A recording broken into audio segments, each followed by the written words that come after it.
बहुत समय पहले की बात है। एक घने और सुंदर जंगल में एक चालाक लेकिन जिज्ञासु लोमड़ी रहती थी, जिसका नाम लाली था। लाली का रंग लाल भूरा था, आंखें चमकदार और उसकी चाल में एक अजीब सी आत्मविश्वास की झलक थी। वह जंगल की सबसे समझदार मानी जाती थी। हर जानवर किसी मुश्किल में पड़ता तो लाली के पास ही सलाह लेने आता। लेकिन लाली की एक कमजोरी थी, उसे अपने दिमाग पर जरूरत से ज्यादा भरोसा था।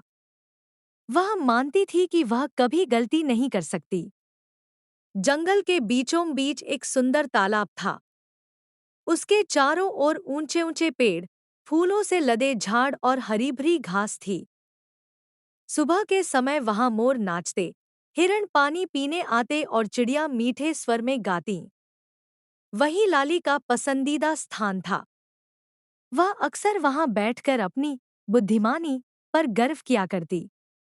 एक दिन जंगल में खबर फैली कि पहाड़ों के पार वाले जंगल में बहुत स्वादिष्ट फल वाले पेड़ हैं। कहा जाता था कि वहां के पेड़ों पर ऐसे फल लगते हैं जो खाने वाले को पूरे दिन ताजगी और ऊर्जा से भर देते हैं।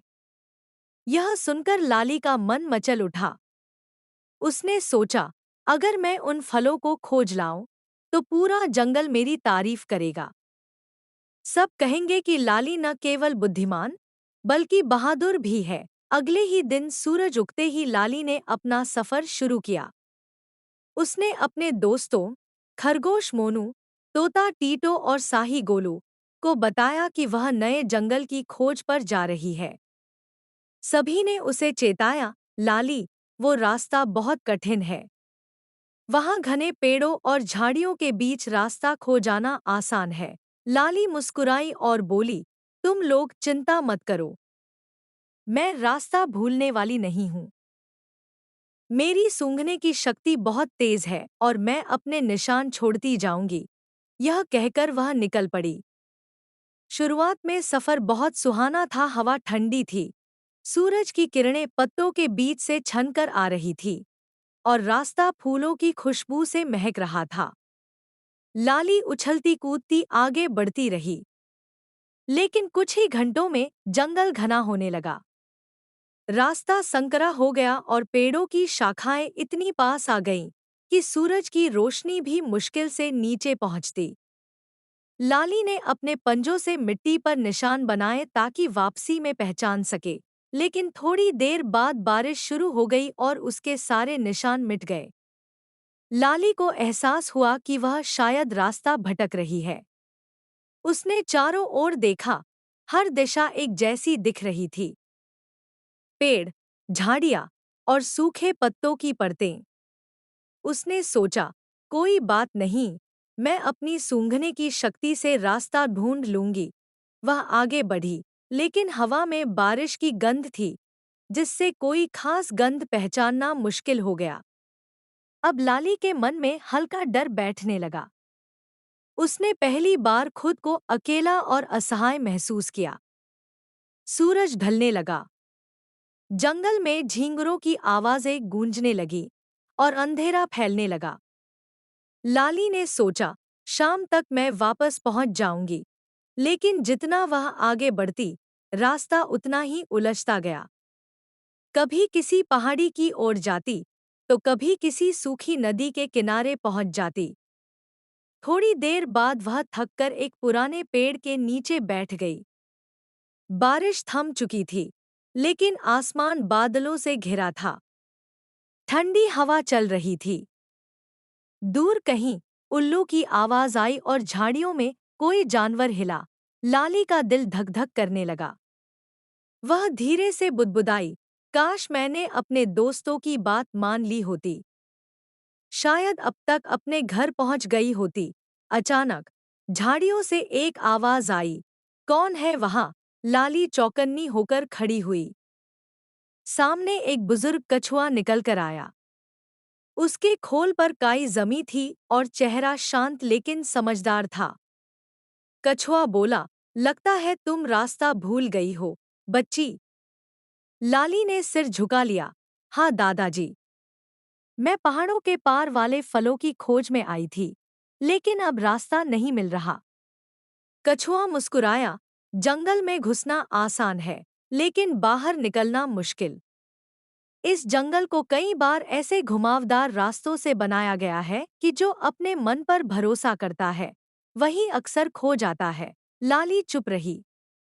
कछुए ने कहा, अगर तुम चाहो तो मैं तुम्हें यहाँ से निकलने का रास्ता दिखा सकता हूँ, लेकिन तुम्हें धैर्य रखना होगा। लाली बोली, धैर्य? मैं तो बहुत तेज हूँ। चलिए, जल्दी बताइए। कछुए ने हंसते हुए कहा, जल्दीबाजी से कोई मंजिल नहीं मिलती, लाली। कभी कभी धीमे चलना ही सही रास्ता दिखाता है।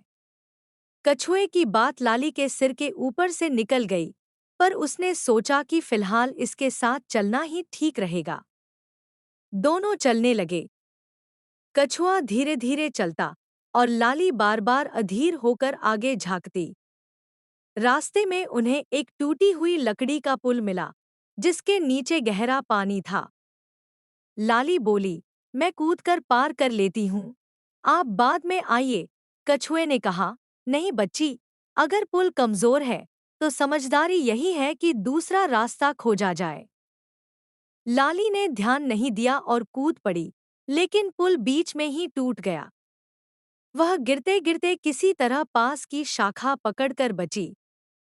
भीगी हुई और थकी हुई लाली अब सच में डर गई थी। कछुआ धीरे से बोला, देखा, कभी कभी समझदारी ताकत से बड़ी होती है। लाली ने सिर हिलाया। अब उसके मन में विनम्रता आने लगी थी। आगे बढ़ते हुए रास्ते में एक घायल चिड़िया पड़ी थी। लाली ने देखा और बोली, हमें इसे छोड़ देना चाहिए, इससे हमारा समय बर्बाद होगा। लेकिन कछुए ने कहा, जो दूसरों की मदद करता है, वही सच्चे रास्ते का हकदार होता है। कछुए ने पत्तों और घास से चिड़िया के पंख बांधे। लाली ने उसकी मदद की और कुछ ही देर में चिड़िया ने धीरे धीरे उड़ने की कोशिश की। जाते जाते चिड़िया बोली, धन्यवाद। अगर कभी रास्ता न मिले तो पेड़ों की चोटी पर देखना, वहां से दिशा साफ दिखेगी। लाली ने यह बात याद रख ली। रात गहराने लगी थी। दोनों ने एक गुफा में शरण ली।